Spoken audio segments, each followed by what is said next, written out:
गुरुदेव को प्रणाम, गुरु क्षेत्र को प्रणाम, सभी साधकों को प्रणाम। आज के सत्संग का प्रश्न था कि ज्ञान वही है पर सभी को क्यों नहीं होता। तो निष्कर्ष निकला था कि वैराग्य का अभाव, अहम का न छूट पाना आदि कारण होते हैं। शास्त्रों में भी ज्ञान के लिए 4 आवश्यक गुणों की बात की जाती है। भगवान दत्तात्रेय कहते हैं कि अद्वैत वासना कृपा से जागती है, तो इस पर कृपा की बात भी आवश्यक रूप से जुड़ जाती है। साधकों के अनुभव से कृपा की बात सदैव प्रमाणित होती आई है।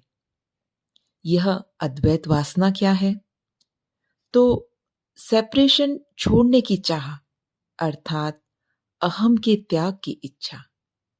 ज्ञान मार्ग बौद्धिक मार्ग है, इसलिए कहा जाता है कि तार्किक बुद्धि का होना आवश्यक है। किंतु यदि केवल तार्किक बुद्धि से ही ज्ञान संभव होता तो सारे बुद्धि के कसरती आत्मज्ञानी होते।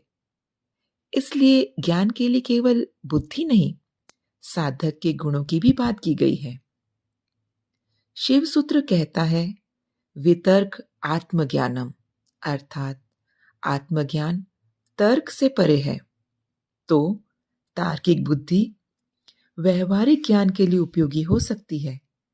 इससे कोई अच्छा वक्ता, शोधकर्ता, चिकित्सक, वकील, ज्योतिषी, गणितज्ञ बन सकता है।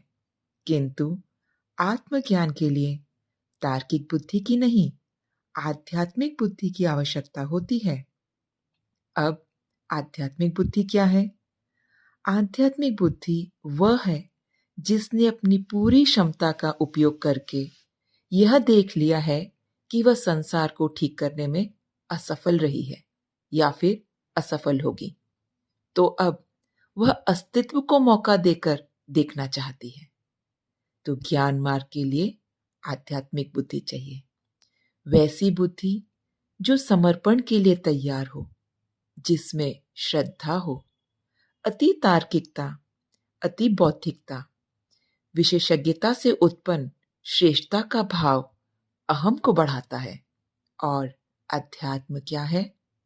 अहम का नाश।